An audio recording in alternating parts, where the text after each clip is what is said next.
Hello everybody and welcome back to a brand new episode of the NASCAR Heat 5 Career Mode. I hope you're all having a great day. Today we start the second round of the playoffs here at Las Vegas Motor Speedway, as well as we have some playoff racing in both the Truck Series as well as the Xfinity races at Las Vegas. But before we get into that, we have an announcement. Season 5 of the Career Mode in the Cup Series is about to get even bigger. GOWEN Racing is here in the Cup Series in collaboration with musical act The Chainsmokers now, as you get a look at this brand new number 77 Yellow Heart Chevrolet Camaro, which will be driven by Daniel Suarez here for our GOWEN Racing team next season in the Career Mode. There you see the car finally getting our own Cup Series team. There you see some affiliate sponsors like CommScope, Pepsi, as well as Camping World. Now, as you look at a better look there on the side of the car, looks beautiful. Very happy to announce this. This has been something in the works for quite some time. The actual Chainsmokers in real life are not involved with this actually, but just a part of the storyline. I thought it'd be a little fun thing to do. And there you see the press release. Hendrick Motorsports driver Gary Owen announces today that he will be starting his own Cup Series team. We will field the 77 Yellow Heart Camaro driven by Daniel Suarez. Owen brings a big name along with him to the team. The Chainsmokers Pop EDM duo have a majority ownership in the team, allowing myself to still race for HMS. This is a huge chance for me, being a big fan of both Daniel Suarez and the Chainsmokers, said myself. You might be wondering what Yellow Heart is, and basically it is an NFT company, and they have the Chainsmokers actually as partners with them, so I just felt like we would throw them on the car. Next season in the Career Mode, Season 5 of the Cup Series is going to be huge. We got now our own team, as we will continue to race a 24 car at HMS as well, but now manage our own team with Daniel Suarez behind the wheel, with mods, of course. And then we got Mercedes coming into the sport, and we got the whole Dirt Series coming in. That's all modded with content creators, past stars, the current stars, and then we very well should still have, hopefully, a modded schedule in the Career Mode as well. So some really big things that I cannot wait to show you guys next season. As we come through, though, into some actual racing here in tonight's episode at Las Vegas Motor Speedway, we had subscriber Nova 1 Alpha in the car for us here today now as we went through turns 1 and 2, and he had a solid qualifying effort. It wasn't the greatest, but it was decent, and we've been having so far a decent playoffs now, as I mean, really nothing to worry about for this team here as we went down into turns 3 and 4, but honestly I feel like we should just be able to really cruise our way into the final 4, at least in the Truck Series now, as I saw a bit of a frame drop. I've been having weird frame drops in this game the last few days, and it's not because of my PC, it's actually because of my controller. So when I do the races, of course, I use the Thrustmaster TMX wheel, but then when I get the replay cameras, I actually use my Xbox controller to use that, and when I do it, when for some reason the connection kind of weakens between the controller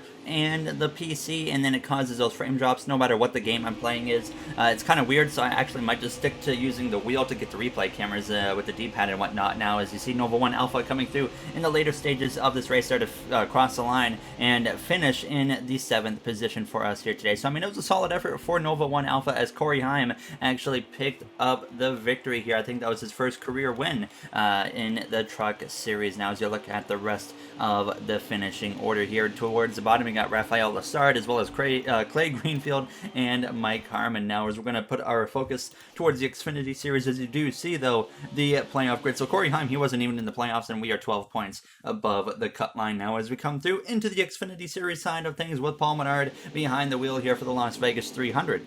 So far, a solid playoff after only, one race at Bristol Motor Speedway, but, I mean, we had a strong run there with Paul. It wasn't a victory, of course, but we know he's got the speed. He's proven it a few times this season that he has the speed and talent capable of picking up a few wins here. So hopefully, within the coming races, we can definitely get some more race victories, because we didn't pick up a ton of playoff points in the regular season. So it's going to be a lot harder for this Xfinity team to be able to make it into the Final Four. And I honestly just feel like the way the Xfinity schedule is, sometimes I look at this as the hardest schedule of all 3 series, and that kind of gets proven, I think, season after season, from NASCAR Heat 4 to even NASCAR Heat 5, where we usually seem to perform the worst in the Xfinity series. So it's really interesting, and with my ability to potentially get a custom modded schedule in the Career Mode next season for the Cup Series, you're going to see a lot of these Xfinity tracks on that Cup Series schedule if we can make it happen. So that's really going to be a shakeup now, and it could make it a lot harder for us to actually pick up victories in the Cup Series, and that really would be a good thing, though. I feel like it would be great if we actually struggle more,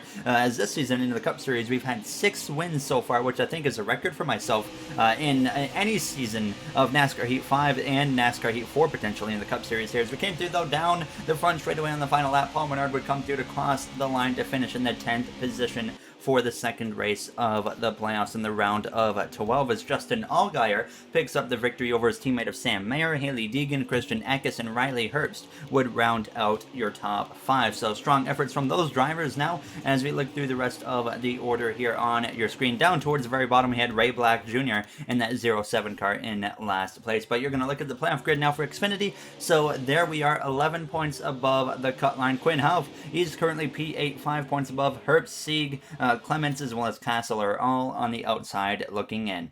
So now we come through into the Cup Series side of things for the first race of the round of 12 here with the actual normal Razor paint scheme on the car. Finally, it's been a little bit. We've run kind of some alternate paint schemes with the throwback at Darlington. Then we had that Pepsi X Peeps paint scheme. Then we had the NZXT paint scheme in the last episode now as we were on our qualifying attempt. The goal was to hit a 30.870. I made a mistake in turns 1 and 2 and we were nowhere near the goal here. We were off by a few tenths, 31.0, and puts us now P14 for the South Point 400 now. So definitely some work to do, but we know we usually have a lot more speed at Las Vegas and where we qualify. As we look at the rest of the qualifying order, our teammate of Alex Bowman on pole, joined by Noah Gragson, William Byron, Bubba Wallace, Tyler Reddick, round out your top 5 as we look through the rest of the order. Kyle Larson down in P21. He's been having some rough qualifying efforts, but he races a lot better than he qualifies, it seems. As you see, Justin Haley, Joey Gase in the 78 down towards the bottom. Alright boys, that was a really solid first round of the playoffs for us. I don't see why we can't go maybe back-to-back here. We won this race earlier this season, and we won last week, so let's go get 2 in a row. There you hear myself on the radio mentioning that we won this race earlier this season, but it is going to be very hard to win it again because we were very lucky to win it earlier in the season. Things just kind of worked out in our favor now. As you see, Ryan Preece posted some fast laps in practice. He's starting right beside Kyle Larson, so not even in the top 20 as John Hunter Nemechek had an engine change after qualifying, so he is starting at the back of the field as we are alongside our Hendrick Motorsports teammate who is currently winless, the only winless HMS driver so far this season of Chase Elliott. Now as the green flag is out and the round of 12 of the playoffs is underway with Alex Bowman leading the field to the green alongside Noah Gragson, who is still in search of that first career victory with Chip Ganassi now as we go down towards turns 1. One thing that I had already noticed after qualifying was Joey Logano. He actually got eliminated in the last round of the playoffs in the last episode at Bristol Motor Speedway where we picked up win number 6 on the season, and Joey's been kind of struggling. He's had some ups and downs this season, but right now he qualified up inside the top 10, and I was a little bit concerned already because I know how hard it is going to be to probably pass Joey Logano, and if he has a good car today, it's going to be even harder to deal with him now as we might find ourselves in a position where we're maybe stuck behind him for a certain period of time. So it's going to be interesting to see what happens here. You might see me jump up to that outside and try to make that work there as I got into the back there of the 14 of Chase Briscoe, another playoff contender now, as I already had my opportunity to drop down to that bottom here down the back straightaway, so I'll do that right in front of the 12 of Ryan Blaney. William Byron was already past the 48 of Alex Bowman, leading the way. Gregson, who started second, he had fallen outside of the top 10 here in just the first couple laps as we were 4 wide with now the 23 in the 1 and the 2 for a brief moment of time as Keselowski, he was just hauling on that top there, and he's continuing to do that right now as we come through out of turn 2 side by side with Denny Hamlin. But look at the speed in that 2 car of Keselowski right now as we would also get past the 42 of Chastain, the 10 of Matt DiBenedetto, get to the back of the 4 car, the 2014 champion of Kevin Harvick, who will be retiring at the end of this season, as we mentioned a few times this season now. As you guys know by now, I'm sure Haley Deegan will be replacing him in the career mode next season as we go down into turn 3. You can see up ahead, William Byron had quite the gap over second place, which now belong to the 22 of Joey Logano here as we come through out of turns 4, trying to pass that 8 car of Tyler Reddick. He had a strong qualifying effort up inside the top 5, but clearly seems to be fading here now as we get towards the now 7th lap of stage 1, and you can see in my rear view mirror the 8 car really nowhere to be found. He was falling like a rock as we were now passing the pole winner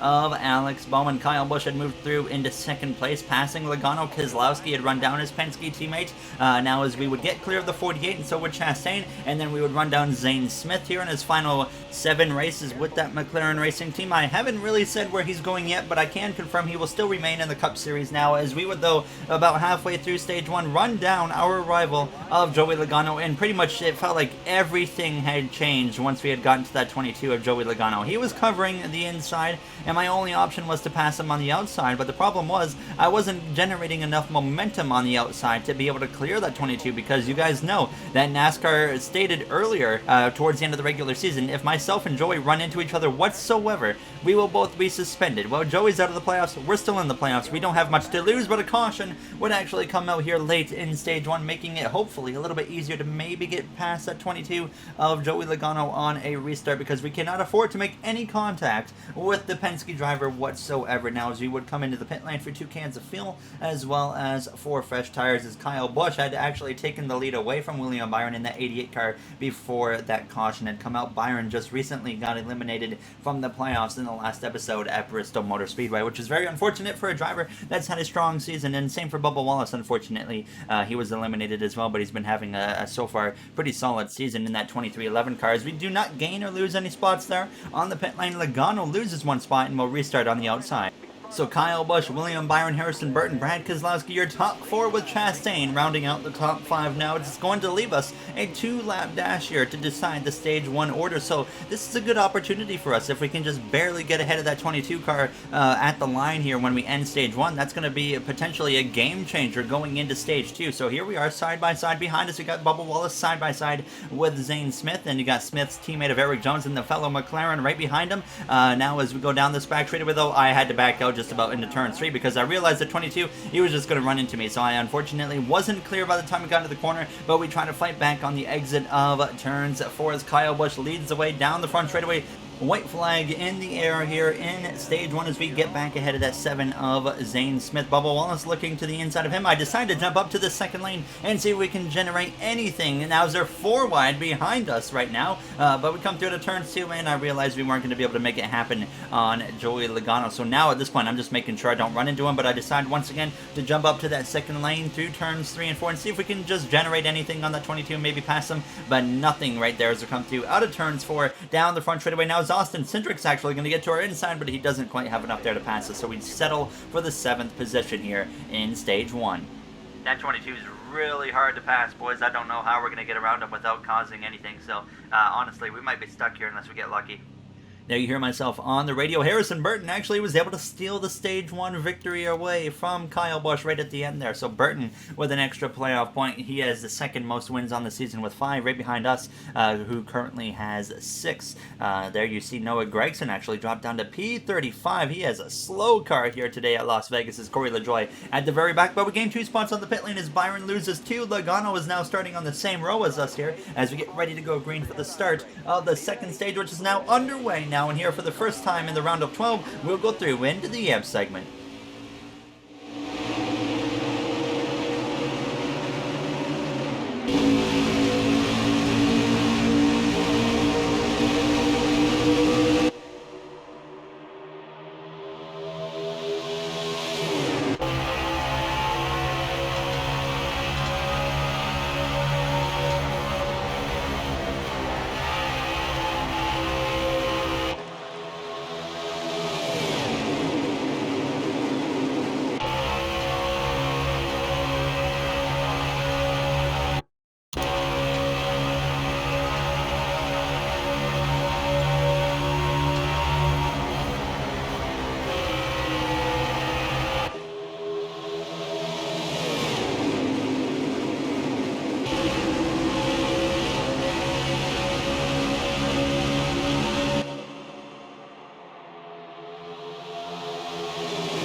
You saw it in amped right there on that restart. Joey Logano, who started on the same row as us, did not get a good launch whatsoever, and that played perfectly into our hands now as we are ahead of that 22, running in the 7th position right behind Brad Keselowski, who was side by side with the McLaren driver of Eric Jones. But to my surprise, we would actually kind of start to struggle here in 7th place. I was losing ground. I could not run down Keselowski or Jones, and then I look behind me. Joey Logano is now the next car in line. So all of a sudden the concerns are starting to once again kind of amp up for myself here is Harrison Burton. He was still scrapping it out with his Joe Gibbs Racing teammate Kyle Busch for that front position as William Byron's battling side by side with Ross Chastain for P3. But we come through now to lap 8 of the second stage. A caution actually comes out here now as we were continuing to lose ground to those cars in front of us, and actually we were losing the draft as well, which was going to make it a lot easier for Joey Logano to run us down. Well, now it just got even easier for Joey to run us down because we are now going to once again, as everybody is staying out here from the pit lane, we're going to be starting on the same row with Joey. And this time around, if Joey doesn't get a bad launch, well, we're going to be in trouble because he's going to try and force us off the track, and if we run into each other, then we're suspended. So we got to be very careful about how we go about this situation right here on this restart, because racing around Joey Logano tonight is crucial for our whole season. Now, as I will say though, if we had to choose when to get suspended, this would probably be the round to do it, but immediately you see him trying to force us off the track. I pulled to the left, went all the way down to the apron now, as actually I'm going to back out into turns 1. This nearly causes a bunch of chaos now, as I'm just trying to make sure that I don't get run into by the 22. I think I broke a rule on that restart there by pulling down to the apron, but I mean, there really isn't going to be any type of penalty because Joey Logano pretty much forced us down there now as we go down into turn 3. Kyle Busch back out in front right now is Ross Chastain up there in second place in his final 7 races for that Chip Ganassi Racing team before he moves on to a new team. We don't know exactly where he is going yet, kind of similar to Zane Smith. We know they're not going to be back to McLaren and whatnot, and that means that we have an open ride still at McLaren that is yet to be announced. There's a lot of off-season silly news that's actually going to be announced in the off-season video instead of announcing it all during the season, because there is so much that we got to kind of fill and whatnot here as we go down into turn 3 side by side with the Penske driver of Austin Cindric. As you guys know, the Penske lineup will remain the same other than Brad Keselowski, who goes to Stewart Haas Racing. Ryan Preece will be going to the 2 car. The 21 will be driven by Anthony Alfredo. FRG Designs has already got a beautiful paint scheme made for that 21 car that I can't wait for you guys to see, way better than the one I ended up making for that 21 car now, as Kyle Busch was still out front here over second place of Ross Chastain. Brad Keselowski up to P3 as we're going to be 3 wide with Chase Briscoe as well as the number 33 of Austin Cindric down this front straightaway. 4 laps to go now in this second stage here as we dive down into turns 1, and we aren't even in stage points paying positions right now. We're not having a great stage 2 here as it looked very good at the start, but then Joey Logano had to just get in our way and mess us over here now as we would go up the inside of the 23 of Bubba Wallace, and finally we were up into the top 10 now, passing him for P9 within the final moments of this second stage. So we came around one more time to take the white flag here in stage 2 as Kyle Busch continues to lead the way, but Ross Chastain having a great showing in that Chip Ganassi Racing car today. Now, as you guys know, Chip Ganassi will expand to 3 cars next season, with the 40 car being their 3rd one, driven by Timmy Hill. Very excited to see how that one turns out for him here, as Target will also be coming back to Chip Ganassi Racing here as we go down into turns 3 and 4.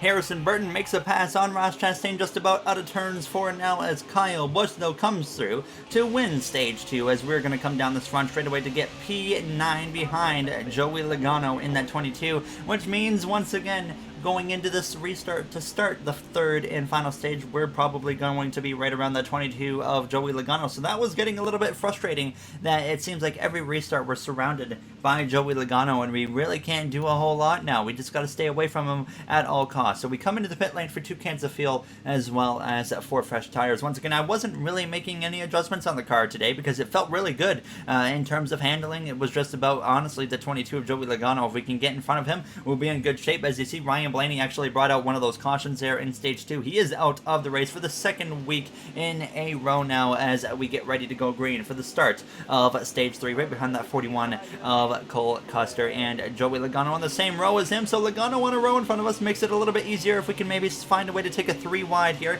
but we are back underway with just 25 laps to go. Bubba Wallace on my outside, Austin Cindric just behind here now, as you already see me just backing out of it, not even wanting to mess with that 22 of Joey Logano now as Kyle Busch continues to lead the way down this back straightaway. So I was just really being careful with that 22. If we end up giving up some extra points just because I was stuck behind the 22 and didn't want to run into him, well, that's what we have to do. We spent the whole regular season building up a bunch of playoff points with some stage wins, some race wins, of course. 5 race wins came in the regular season so far, 1 in the playoffs last episode. at Bristol Motor Speedway. So we have a whole bunch of extra playoff points that have built up a nice comfortable gap coming into this round already, where we're, I believe, over 40 points above the cut line in the playoffs right now. So if we have to give up a few spots because of Joey Logano, then we can afford it now. So I wasn't really too concerned about that now as we go down this back stretch. And right now we run P10, and of course if it stays green to the end of this race, we will have to come into the pit lane. So definitely was considering maybe a short pit kind of tactic to actually get myself out in front of that 22 of Joey Logano and try to go race the rest of the drivers that are pretty much 6th place on up now as we come through, though, approaching lap 48, 20 laps to go, right to the back of Eric Jones as we push him down the straightaway, as now I'm once again in that spot where I'm stuck with Joey Logano. I don't know where to go. If I go to the inside, he's going to try and just push me off the track, and that will result in both of us suspended. If I go to his outside on the straightaway, he's going to put us in the wall, and we know exactly what comes out of that as well, another suspension. So here we have now Austin Cindric up the inside as we go down into turns 3, and now we're going to drop outside of the top 10 at this point as we fall to P11 as Kyle Busch is starting to open up the gap to 2nd place of Ross Chastain now as we head down this front straightaway. So running out of time really quick to just kind of find a way past that 22 of Logano, and I still couldn't make it happen on lap 49 into turn 3. Same situation. I'm stuck behind that 22 of Joey Logano now as we're getting run down by yet another McLaren here as we come through out of turns 4. McLaren's all over us today now. Eric Jones, we've been surrounded by him, and now we got Zane Smith getting up back into the picture. 18 to go, and we're still in that same situation. I don't know what to do with Joey Logano at this point now, as we are so much faster than him. We're faster than the 23, the 33, Eric Jones, and the McLaren up in front of us, but we just got to find a way past that 22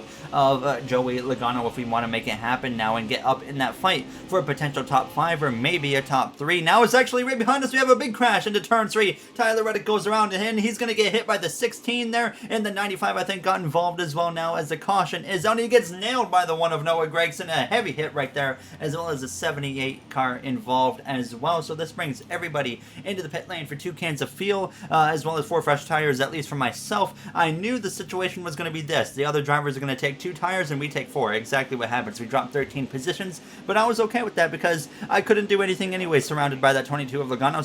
So I said, you know what? I'll give up some spots and give myself the tire advantage that will probably make it easier for myself to pass that 22 of Logano than it was before when we were on an equal tire situation. So hopefully this will pay off now as Kyle Busch leads the way into turns 1. He's had a great car here today. Hasn't had quite the dominant season that he's had in the past. You know, Joe Gibbs Racing in general has kind of had a bit of a shift here, as Harrison Burton has really been the top driver over there this season. And when it comes to winning, Denny Hamlin running P21, he's been really off all race long. We haven't really seen him in the mix whatsoever.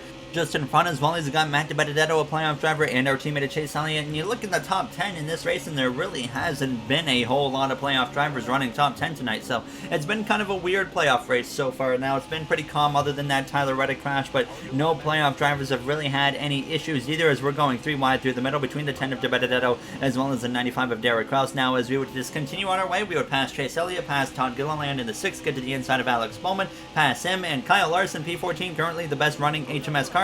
Well, we would change that right here as we go down this back straightaway to make a pass on him, approaching the final 10 laps of this race. And well, there you see right in front of us the 22 of Joey Logano. He's dropped down to P13, so now I knew that this is really going to be the deciding factor of how the rest of our race goes, is how we kind of deal with trying to pass him. So we come through down the front straightaway to 11 to go, and we have a good run here to his outside as we go down into turns 1 and 2. So I said, you know what, we got to commit to it right now and just try to make anything happen here, as we're going to make it 3 wide through the middle between the 99 and the 14 of Briscoe and Daniel Suarez, who's our future driver at GOWEN Racing next season now, as we clear the 22 of Joey Logano finally into turns 3. And for now, there's actually more trouble behind us. The 47 of Stenos goes crashing into the outside while it gets nailed by the 51 of Joey Gates. Caution comes out, and just when we thought we were finally away from the 22 of Joey Logano clear and setting sail, well, now he is going to be right behind us there on the inside, on the row behind us here as we get ready to go green for a late race restart.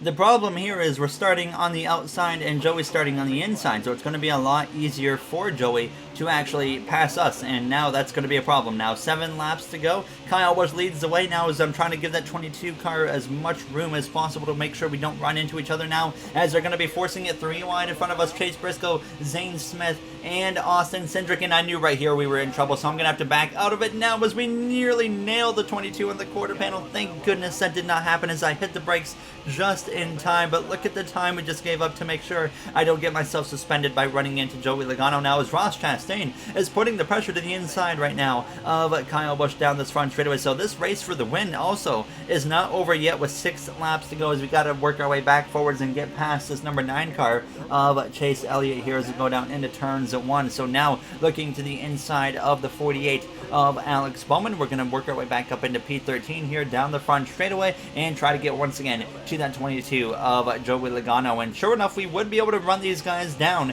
but unfortunately we were already approaching the final couple laps. 3 laps to go once we cross the line as Kyle Busch continues to lead the way now as Logano has worked himself back towards the top 10. Briscoe and Smith just in front of us here in the final 3 laps now as we go down into turns 1, but honestly this whole race felt like just wasted opportunity because we had speed in this car that was capable of probably finishing top 5, especially on a long run, and here we are right now not even inside the top 10 as I continue to push that 14 down the straightaway of Chase Briscoe and try to just move our way in front of that 22 now as we came through though to 2 laps to go in this race. Now 3 wide in the middle between the 14 and 22. I backed out of it right away because I knew what was going to happen. So Logano on the outside, Briscoe on the inside as I was pushing that 14 again, but up front it's still Chastain versus Kyle Busch now as they both run that top, but it looks like Kyle's got about 2 car lengths or so on that 42 as we're up the inside of Joey Logano down this front straightaway. He's going to try and crowd us down a little bit, so I just kind of pull over, and once again as we start this final lap I backed out of it, making sure that there's only 1 lap to go. We can't salvage a great finish out of it at this point, just to make sure we just bring it home and don't run into that 22 of Joey Logano as we nearly did right there. Here's to go down this back straightaway for the final time as I actually put myself in that outside wall there. Here's to go down into turns 3 and 4 for the final time. Kyle Busch to the outside, Chastain to the inside here as we're trying to pass that 22 as we come through out of turns 4, but Kyle Busch holds off Ross Chastain coming to the line, so Kyle wins himself into the round of 8 as we come through to not even finish inside of the top 10 here and have to settle for P12. And this whole race just felt like I was stuck behind Joey Logano for probably like 80 to 90% of the time, and I mean honestly he did nothing wrong. It was just myself really just not being good enough to pass him at the times we needed to. So we got to work on that here in the coming races now, as we can't let that happen every race in the playoffs, as that will end our chances at a championship. So definitely something we're gonna have to work at, but fortunately we didn't really run into him, so this should help us at least in the friendship role with Joey and get him closer and closer to not being a rival. But we still gain points overall above the cut line, 52 points above the cut line we are now, as Briscoe is out by 1, De Benedetto out by 11, 13 for Ryan Preece, and Chase Elliott has a lot of work to do, over 20 points below the cut line. So he is probably going to go to Talladega. I mean, you look at the tracks that we have for him of Talladega as well as the Charlotte Roval. That's a pretty good lineup for Chase Elliott, and we're definitely going to be doing everything we can to help him at Talladega and maybe even put him in victory lane as you see the other playoff grids in the lower series now. So as always, if you guys enjoyed, you do know what to do. I would like to thank you all for taking the time out of your day to watch this episode. I really hope you enjoyed the GOWEN Racing announcement now, as I'm very excited to bring that team to the career mode next season with Daniel Suarez behind the wheel, especially as we continue to drive for Hendrick Motorsports. But before we end it, I just want to say a quick thank you to the GOWEN Racing members of MJ, Joseph 9001, RJ, Timothy A, Bubba Jr., King Matt XL, Brett Durward, Dark Gengar Gaming, as well as AJ Vasura. As I always mention, you guys help me out a lot, and I really, truly do appreciate it. And once again, just thank you so much. And I'll see you guys in the next one at Talladega. Have a great day, everybody.